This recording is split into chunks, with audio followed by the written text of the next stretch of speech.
But one of the big issues, of course, is jobs and why it seems so hard for our economy to create jobs. One of the most important facts about our country is that over half of our young people are unemployed. Several pieces of research have shown that over 10 million people don't have jobs. Dr. Sean Muller is a senior lecturer in the Department of Economics at the University of Johannesburg. Dr. Muller, good afternoon. Thanks so much for coming in. Thanks for having me. Right. I mean, I realize it's a debate that can go on forever, but why do we have so few jobs? Why are we not creating jobs in our economy? Yeah, it is a very complicated issue. I think it's important to remember that after apartheid, we already actually had quite large rates of unemployment in the black population, and in the white population, unemployment was kind of masked, partly through state-owned enterprises employing poor white people, for example, in the railways, in ways that were kind of cross-subsidized from the black population.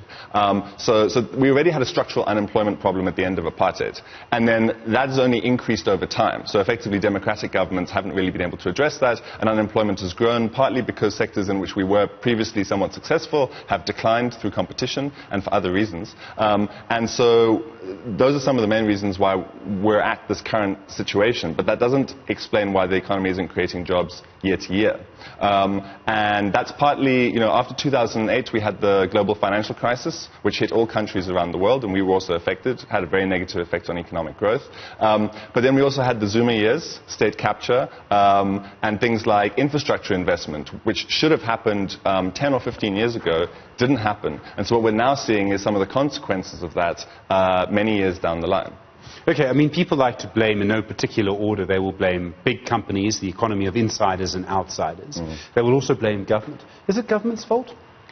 Now, that's a tricky question, as I say. The thing is, government has certain core responsibilities. And I think there's absolutely no doubt that, particularly in the last 10 years, the government has failed to fulfill those responsibilities. I saw you had Yunus Karim recently talking about the failure of digital migration because of effectively capture of both regulation and policy. So there's been a lot of hype about 4IR, but we're not even done with 3IR. Why? Because the state failed. Yes, it might have been captured by private interests, but it didn't fulfill its own obligations. Another issue that really concerns me a lot is the railways. So, for example, many workers rely on the railways to get to work in metropolitan areas because of apartheid spatial planning.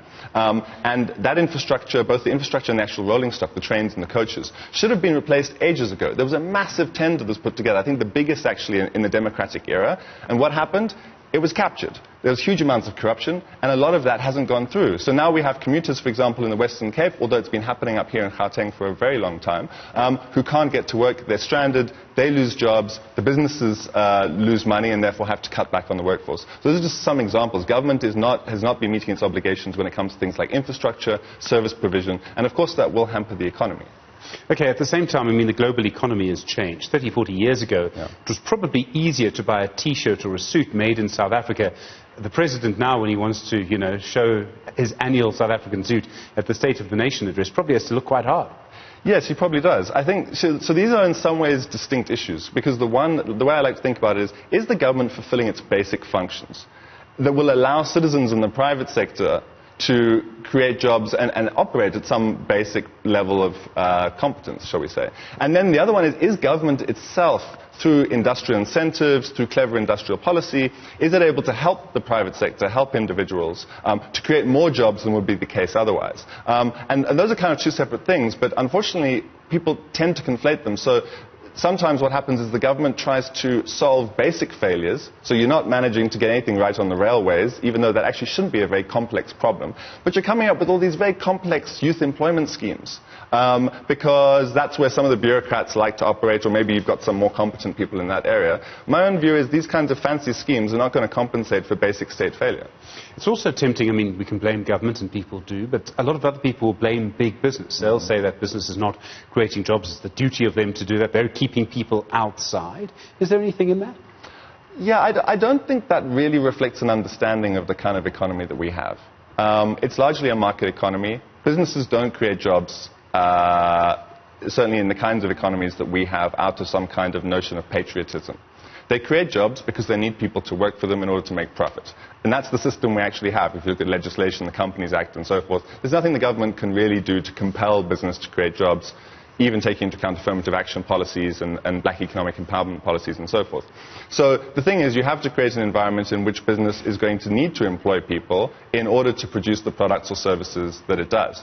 Having said that, there is a fair amount of evidence accumulating over time that big business has been killing off competition in various ways from smaller businesses. And it's standard economic theory. If you have monopolies or oligopolies, like a small number of large businesses, like our banks, for example, what they tend to do is they tend to overprice their services and their goods. So that has a negative effect on economic activity, but also they engage in conduct that shuts out competitors who could be employing more people. And so, for example, the Competition Commission's been doing a lot of important work in that area, and that does link to questions around industrial policy.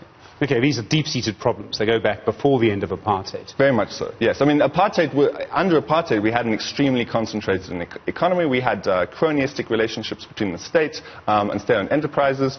Again, in an earlier clip, you had Yunus Karim was talking about the fact that Naspers basically came out of an apartheid project very closely linked to the government, even if it was a private sector initiative. So these problems are definitely not post-1994 creations, but arguably the democratic government hasn't moved fast enough to deal with some of these issues. All of that means Tito Mbowene's not going to fix it tomorrow, right?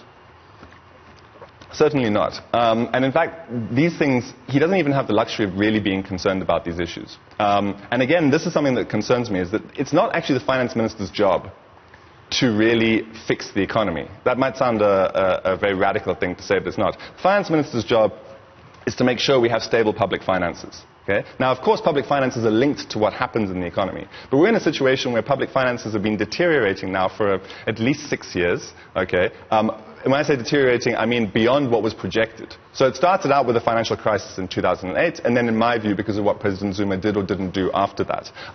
But the minister's priority is really stabilizing public finances, trying to avoid a downgrade, and frankly, it's quite miraculous we've avoided a final downgrade of local sovereign debt thus far, and basically making sure that South Africa's public finances don't collapse. Because if that happens, for example, if Eskom goes bankrupt, that's going to potentially collapse South Africa's public finances, and that will have a dramatically negative effect on the economy. So, although the minister, of course, for political reasons and other reasons, has to talk about creating jobs, stimulating the economy and so forth, what he's probably going to do is he's going to cut the amount of government spending, and the most likely effect of that is actually to have a negative impact on the economy. But of course he'll try to spin it in ways that sound positive, and I guess if he's sensible, and the National Treasury is sensible, which they generally are to some degree, they will try and distribute those expenditure cuts in a way that does the least harm, and try and redirect some spending to things that will stimulate economic activity. But I don't think we should be expecting too much. There's a reason they call economics the dismal science. Indeed. Dr. Sean Muller from the University of Johannesburg, thank you very much indeed.